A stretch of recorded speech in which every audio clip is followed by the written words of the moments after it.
दिल्लीच्या सत्तेचा मार्ग उत्तर प्रदेशमधून जातो असे म्हटले जाते। उत्तर प्रदेशमध्ये लोकसभेच्या 80 जागा आहेत। या जागांवर जो पक्ष बाजी मारेल तो पक्ष दिल्लीची गादी जिंकतो। त्यामुळे लोकसभा निवडणुकीत उत्तर प्रदेश हे महत्त्वाचे राज्य मानले जाते। उत्तर प्रदेशात मागील दोन्ही लोकसभा निवडणुकीत भाजपने बाजी मारली असली तरी मायावतींचा बहुजन समाज पक्ष आणि अखिलेश यादव यांच्या समाजवादी पार्टीची प्रभाव क्षमता टिकून आहे। मात्र इंडिया आघाडीचे नेतृत्व करणाऱ्या काँग्रेसचा जनाधार असून नसल्यासारखा आहे। मायावतींच्या बहुजन समाज पक्षाचा प्रभाव गावपट्ट्यातील राज्यांमध्ये आजही टिकून आहे। त्यामुळे उत्तर भारतात भाजपला रोखायचे असेल तर मायावतींचा बसपा इंडिया आघाडीत सामील होणे आवश्यक असल्याचे राजकीय जाणकारांचे म्हणणे आहे। मात्र इंडिया आघाडीपासून मायावती अंतर राखून असल्याचे आत्तापर्यंतचे चित्र आहे। मायावती जर स्वतंत्र लढल्या तर इंडिया आघाडीचा खेळ बिघडू शकतो याची भीती काँग्रेसलाही आहे। त्यामुळे काँग्रेस मायावती यांना इंडिया आघाडीत सामील होण्यास प्रवृत्त करेल असा अंदाज वर्तवला जात होता। सोनिया गांधी यांच्या नेतृत्वाखाली काँग्रेस प्रयत्न करत असल्याच्या बातम्याही मीडियातून येत होत्या। मायावती इंडिया आघाडीत सामील होतील की नाही या प्रश्नावर राजकीय आकाशात पतंगबाजी सुरू असतानाच मायावतींनी स्वतःहून या प्रश्नाचे उत्तर देत त्यातील हवा काढून टाकली आहे। 2024च्या लोकसभा निवडणुका बहुजन समाज पक्ष स्वबळावर लढवणार असल्याचे पक्षप्रमुख मायावती यांनी जाहीर केले आहे। मायावतींनी आपल्या 68व्या वाढदिवसाचे औचित्य साधत सोमवारी 15 जानेवारी रोजी पत्रकार परिषद घेऊन हा निर्णय जाहीर केला। मायावतींच्या या निर्णयाने इंडिया आघाडीच्या भाजप विरोधी राजकारणाला धक्का बसला असल्याचे बोलले जात आहे। तर भाजप मात्र मायावतींच्या या निर्णयाने अधिक सुरक्षित बनला आहे। मायावतींनी आपल्या वाढदिवसादिनी घेतलेल्या पत्रकार परिषदेत बहुजन समाज पक्ष येत्या लोकसभा निवडणुकीत स्वबळावर लढणार असल्याचे जाहीर केले।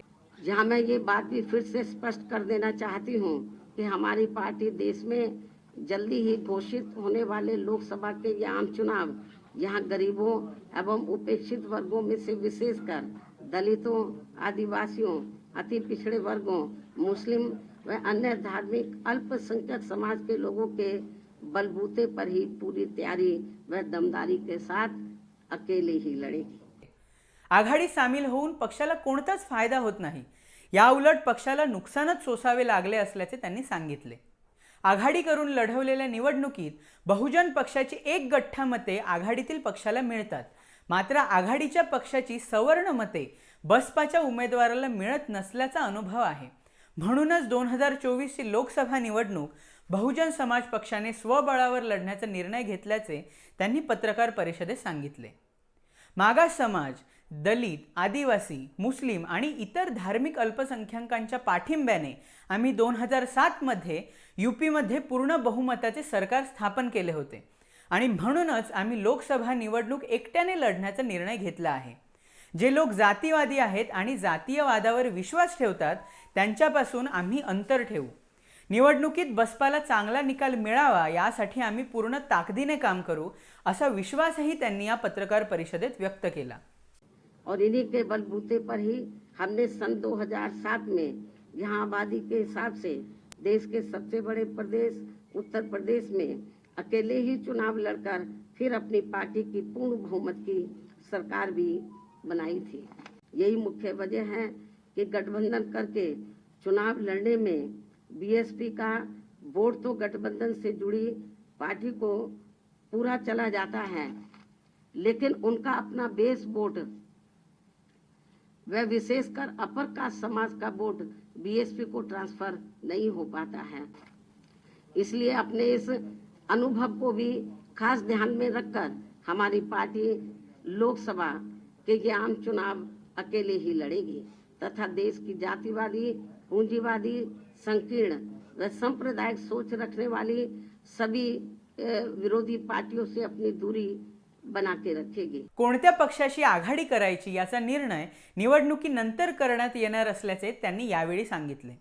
केंद्रात तसेच राज्यात चांगले सरकार येण्यासाठी कोणत्या पक्षाला पाठिंबा द्यावा याचा निर्णय निवडणुकीनंतर केला जाणार असल्याचे त्यांनी सांगितले। वंचित वर्गाच्या हिताचे रक्षण करण्यासाठी चांगले सरकार येण्याच्या दृष्टीने बहुजन पक्ष पाठिंब्याचा विचार करेल। मात्र बसपा यापुढे बाहेरून पाठिंबा देणार नसून वंचित वर्गाच्या हिताच्या रक्षणासाठी सत्तेत सहभाग घेणार असल्याचे सांगितले। लेकिन अब किसी भी चुनाव के बाद हमारी पार्टी खासकर कमजोर एवं उपेक्षित वर्गों के हितों में केंद्र व राज्यों की सही बनी सरकारों में व उनकी जरूरत को ध्यान में रखकर अपनी उचित भागीदारी के आधार पर शामिल भी हो सकती है। लेकिन चुनाव मिलकर नहीं लड़ेगी, चुनाव के बाद का मैं आपको बता रही हूँ, क्योंकि ऐसे में पूर्व की तरह पार्टी बाहर से फ्री में समर्थन देने वाली नहीं है। ताकि अपने लोगों के हितों में कुछ जरूरी कार्य होते रहे। संक्षेप में मेरा यही कहना है कि हमारी पार्टी अब देश में जल्दी ही होने वाले लोकसभा के आम चुनाव अकेले ही लढेगी। मायावतींनी या पत्रकार परिषदेत मोदी सरकारच्या मोफत रेशन धोरणावर कडाडून हल्ला केला। मोदी सरकार जनतेची गरिबी, वाढती महागाई आणि बेरोजगारी हे जीवन मरणाचे प्रश्न सोडवण्याऐवजी मोफत रेशनची योजना राबवून गरिबी, महागाईने त्रस्त जनतेला गुलाम आणि लाचार बनवत असल्याचा मायावती यांनी मोदी सरकारवर आरोप केला। असे असले तरी मायावतींच्या एकला चलो रे या नाऱ्याने भाजप गोटात उत्साह संचारला तर नवल नाही, कारण मायावती स्वबळावर लढल्या तर त्याचा फायदा भाजपलाच होणार असल्याचे राजकीय जाणकारांचे म्हणणे आहे आणि 2022च्या विधानसभा निवडणुकीचे निकाल हेच सांगत आहेत। आपल्या क्रांतिकारी प्रबोधनाने कांशीराम यांनी सोशल इंजिनिअरिंगचा प्रयोग करत उत्तर प्रदेशची सत्ता मिळवत भारतीय राजकारणात इतिहास घडवला होता। कांशीराम यांच्यानंतर पक्षप्रमुख बनलेल्या मायावती यांनीही सोशल इंजिनिअरिंग साधत आधी 1995, नंतर 1997 आणि 2002 साली भाजपच्या पाठिंब्याने सरकारे बनवली, जी भाजपनेच पाडली। 2007 साली मात्र मायावती पूर्ण बहुमताने सत्तेत आल्या। मात्र त्यानंतर भाजपने काउंटर सोशल इंजिनिअरिंग साधत बसपाकडे वळलेला जनाधार फोडण्यात यश मिळवले। 2014च्या निवडणुकीपासून हा जनाधार घटत गेला। बसपाने 2022 मध्ये उत्तर प्रदेश विधानसभा निवडणूक एकट्याने लढवली, पण त्याची कामगिरी फारच खराब होती। बसपाने केवळ एकच जागा जिंकली आणि मतांमध्ये ऐतिहासिक घट झाली। पक्षाला केवळ 12.7% मते मिळाली। या निवडणुकीत तर मायावती पूर्ण क्षमतेने निवडणूक मैदानात उतरल्याच नाहीत। परिणामी भाजप दुसऱ्यांदा प्रचंड बहुमताने सत्तेत आली। मायावतींनी भाजपसोबत गुप्त करार केला असल्याचा आरोप सपा आणि काँग्रेस यापूर्वीही करत आली आहे। मायावतींच्या आत्ताच्या निर्णयाने या आरोपांना बळकटी मिळण्याची चिन्हे आहेत। महाराष्ट्रात ॲडव्होकेट प्रकाश आंबेडकरांची वंचित बहुजन आघाडी इंडिया आघाडीत सामील होण्यास उत्सुक आहे। मात्र राज्यातील महाविकास आघाडी टोलवाटोलवी करत असल्याचे चित्र आहे। इंडिया आघाडीत मायावतींना सामील करून घेण्यास काँग्रेससह इतर अनेक पक्ष इच्छुक आहेत, मात्र आघाडीत यायला मायावती तयार नाहीत। अशा विचित्र राजकीय साठमारीत भाजप विरोधी राजकारण अडकले आहे। मायावतींचा हा निर्णय भाजपच्या पथ्यावर पडणारा असेल की बसपाला पूर्वीचा जनाधार मिळवून देणारा असेल, याचा निकाल निवडणुकीतून समजेल।